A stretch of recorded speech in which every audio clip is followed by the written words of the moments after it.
Hey everybody, Coach here. Hey, thanks for hanging around and taking a few minutes to talk with me here today, or at least listen to me.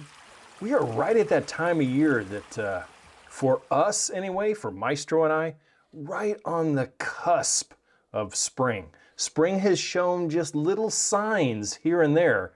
And then, you know, Mother Nature, she's just a tempest, man. She just has a way of taking things away. So a few days ago, I think it was Friday and Saturday of this past week. I mean, as you can see, almost all the snow is gone from our property. Just the coldest parts of the north side of the property had any really remnants of snow, and where we've been blowing snow out on the front lawn, etc. So with snow being gone and spring right on the corner, it just kills me to sit around. And without any snow, you tend to be shown exactly how much work is actually needed because everything gets exposed again. So as our second brook starts to erode the ice on the pond and grasses start to emerge, at least visually, they're not growing yet, and buds of some of the various trees are starting to elongate out, like this one. They're not bursting through with green yet. They're just starting to elongate, which is a sign of warmer temperatures and longer days. So hey, I was getting busy. I was clearing off the other side of our property, not what I was doing last fall, but on the northeast side of the property. And you can kind of tell just by looking at it. Yes, it kind of looks au naturel, and maybe some of you actually think it looks good like this. But from someone coming from the west coast of the US, all I see is fire fuel here. All I see is the potential nightmarish scenario of lightning strike, ground fire starting, and all of the various fuels that were on the ground that would be burnable. So hey, I got after it. For 48 hours, I was out there trimming and cutting and picking up.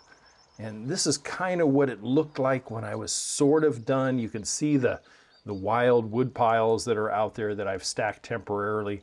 And you can see how much actual snow is gone. Only the brook has a lot of ice and stuff down in it, but it's flowing, and there was quite a bit of overflow a couple of weeks ago. But here we are, you know, we're looking at coming up on the middle of March. Here it is, March 11th, and very little snow left. So me and my chainsaw, my little Echo CS 310, was out there for a couple of days. And along with rakes and other things, I really started to make a dent. And this area that you see right here will eventually be an access point that I can get a tractor of some kind up into the pond area to either do construction, either do maintenance, because out behind that burn pile right now is just a whole sea of raspberry. And raspberry up here is a novelty for some and a weed for others. And it has been allowed to be out of control for several years. And that area right there in the background is 90% raspberry, and I gotta get it under control. There's next year's firewood up here in the ridge line up where the house is at. You can see on the north side where some snow is, you know, remnants, I guess you could call them.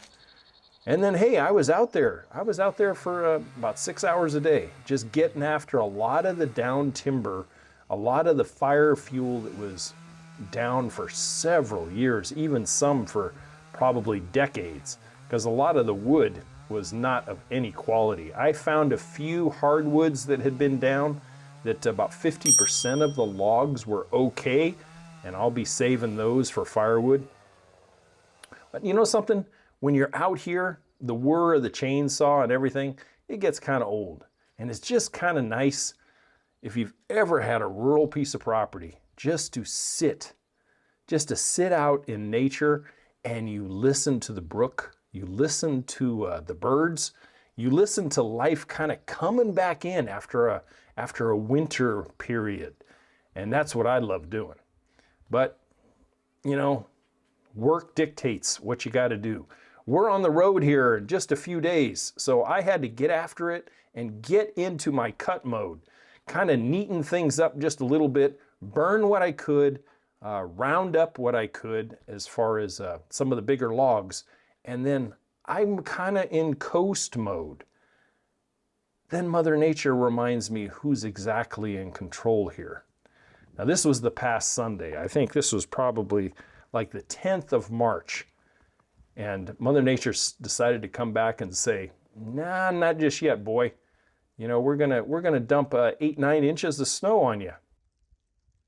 And with that 8 or 9 inches, all of my, shall we say, spring tasks kind of ground to a halt. Now today being March 11th, this picture here was from March 10th. And between the 10th and 11th, we got almost 9 inches of snow. And today was a whole bunch of snow blowing and snow shoveling and kind of clearing a few areas so that we could actually get out of our driveway. And the snowplow, wonderful tool that the city has here locally, but they don't really care about private driveways. So I had upwards of something like 20 inches of plowed snow at the driveway that I had to kind of chisel through, because this was just Sierra cement snow. This was the wettest, heaviest snow that we've had all year long. And there's a good example of it coming down. And basically, geez, for 36 hours, it kind of was like this. And it really took spring right out of the picture. We went right back to winter, no doubts. Now, it wasn't super cold. It was in the low 30s, and at night it was in the high 20s. So you can tell that that would be the kind of snow that would be really super wet and heavy. And today, wow, upper body really, really feels it. It really does.